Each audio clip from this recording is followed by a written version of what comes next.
Hello and welcome to Beyond the Mirror podcast. Today we have a very interesting topic to discuss: difficult patient or difficult practitioners. Often we hear when things don't go right, patient blames practitioners that they didn't do things right, and practitioner thinks that they have a difficult patient, and then things don't work very well. So we want to explore this topic a little bit more. Jean, you as a front of the house and practice manager communicate with a lot of people, and often you are the first point of the contact as well as our other members of the team who are the front of the house. So you probably have the great expertise in that to say, is it very obvious to identify this difficult patient who potentially might be unhappy, cause a lot of stress problems, and or is it down to the practitioner? Do the practitioners do things wrong? So I think sometimes these people who are playing a huge important role in aesthetic practice, admin team, front of the house, may be able to answer this question much better than actual practitioner.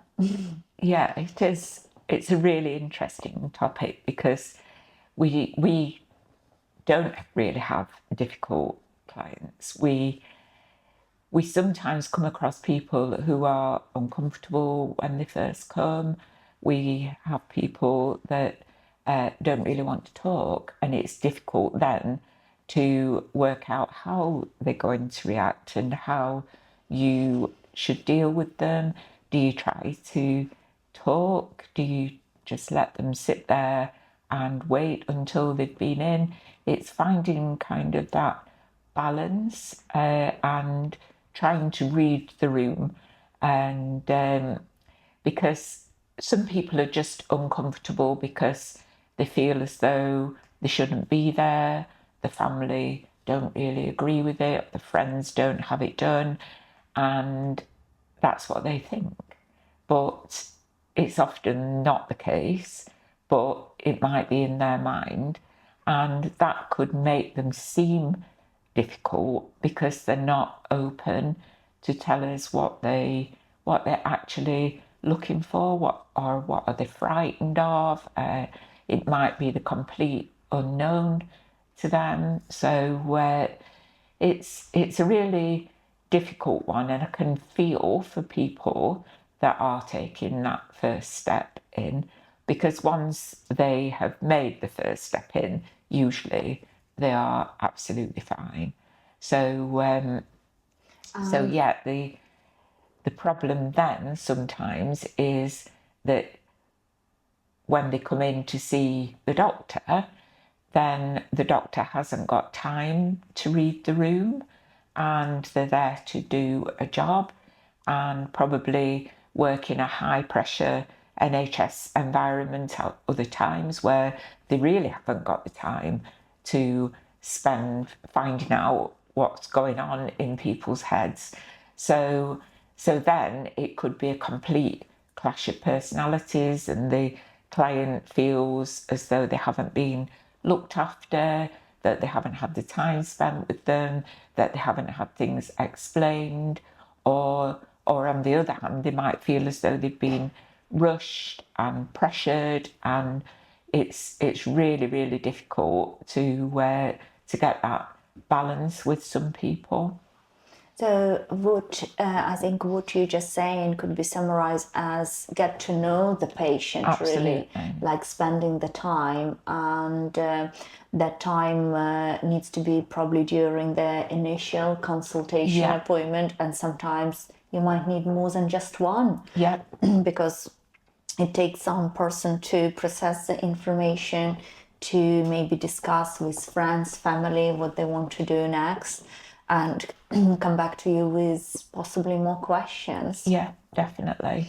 And we always offer that. So initial consultation, a good talk on the phone when they're booking their appointment, an online consultation if they want to do that first.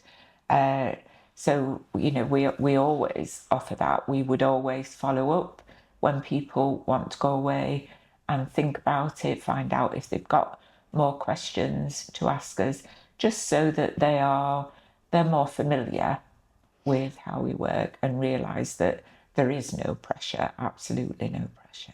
I think online consultation is a fantastic way to start the journey because it's at the comfort of your home. Usually it's done in the evening. There is no obligation to take any further steps. And very often you can find sometime the right answers at which direction your treatment will be moving, because often we have people who trying to book appointment for specific treatment because they think that this treatment is right for them. Very often it's the case with threads. Yeah. I would say that is probably one of the first treatment that come to my mind when people come and said, I'm interested in thread, or I think I need thread lift. And that is one of the most common treatment when I say no. Yeah. Because threads are very specific treatment, and they are only successful when we select the right patient. So I think it's always nice to book a consultation, and then practitioner will help you to identify the best treatment. Yeah. And also I often find when we say no to people, that is when people kind of start to build a trust for some reason. Yeah. So, I hear that a lot. That's why I trust her, because I said I wanted lips doing again and she said no. And so that makes me realise that they're going to do the best. and I think the no, it's also an art of saying no, because I think through my experience of educating many aesthetic practitioners, I think you can't say a categoric no to the patient, because you don't want to appear like you are overpowering them. I always believe that everyone is in charge of their own face. Yeah. But it's my decision, do I want to be a part of that or not? Yeah. And I think if I feel that something aesthetically not appropriate, or this treatment not medically suitable, or it just will not work for the patient, I will always honestly advise. And to be honest with you, I would say maybe only a few patients who would still go and do against advice. That would be somewhere else. And then, I think one patient in particular, and again, it was very amicable. She understood your reasons for not wanting to do more treatment. She realised that it wasn't our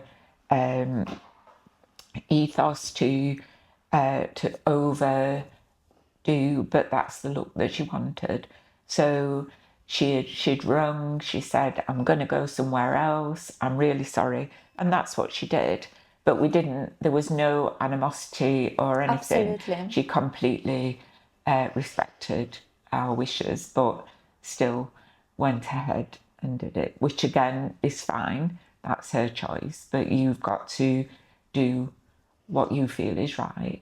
I think probably despite we in cosmetic industry, first of all, it's a medicine.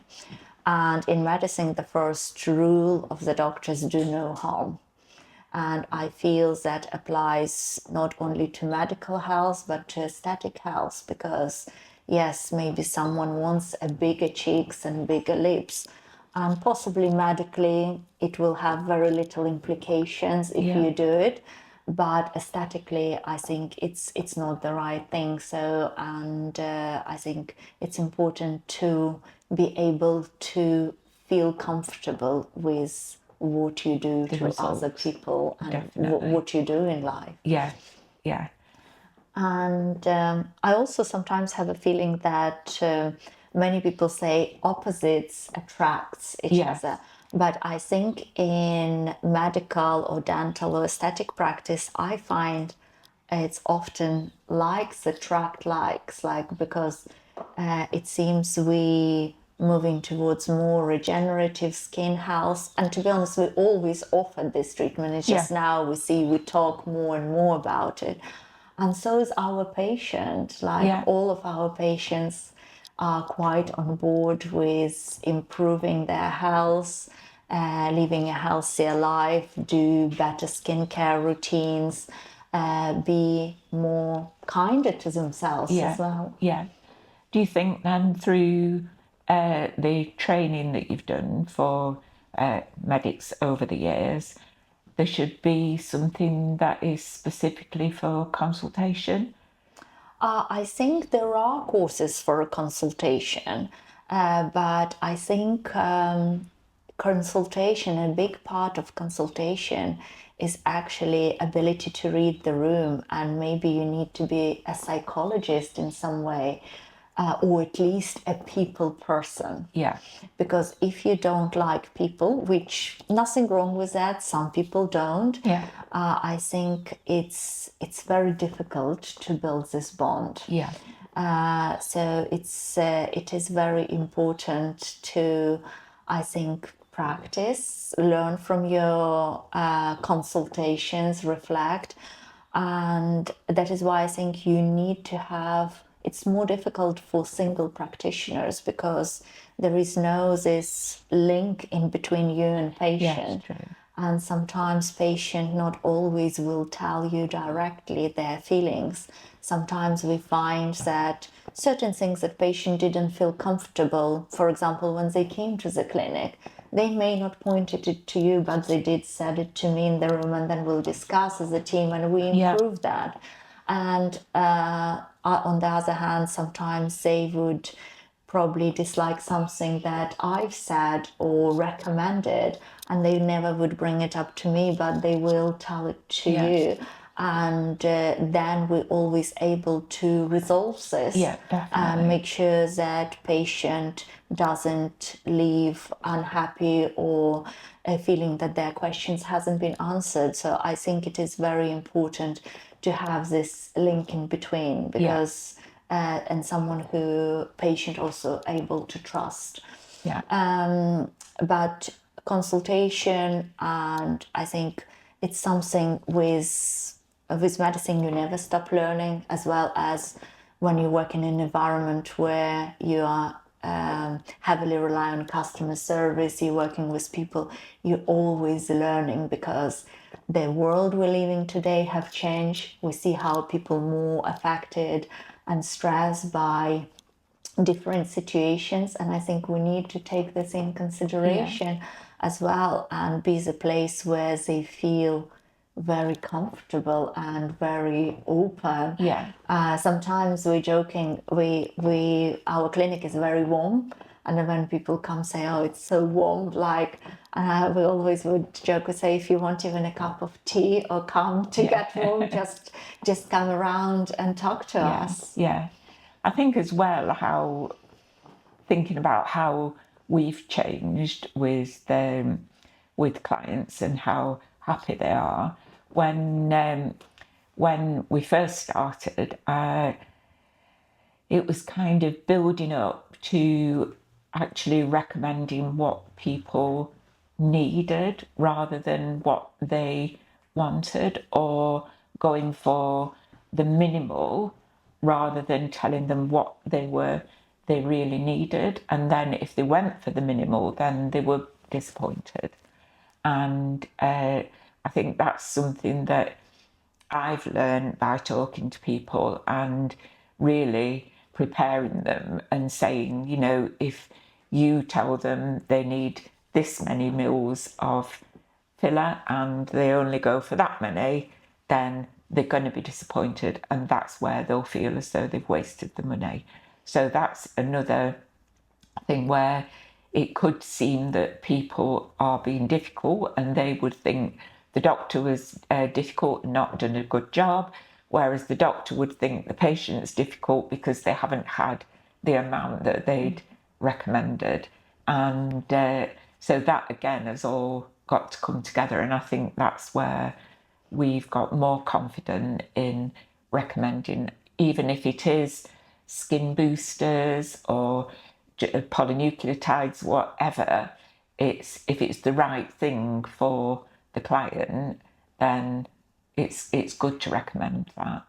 Oh, absolutely. And I think it is very important to educate the patient. So Yes. that is why we allocate so much time for a consultation. We're showing them the anatomy of the face, the layers of the face, because each of those layers are subject to aging and it's need to be treated and addressed differently. It's not necessary that we'll do it all at once. So we just need to prepare them for a journey. Yeah. And I think that is what most people are quite happy to accept while they explained properly. And then they fully understand that, yes, that is 6 months' time will take me to get to where I want to be. Or someone might want to have it kind of all together at once. So I think it's just about communicating and ensuring that this message has been rightly received. Yeah,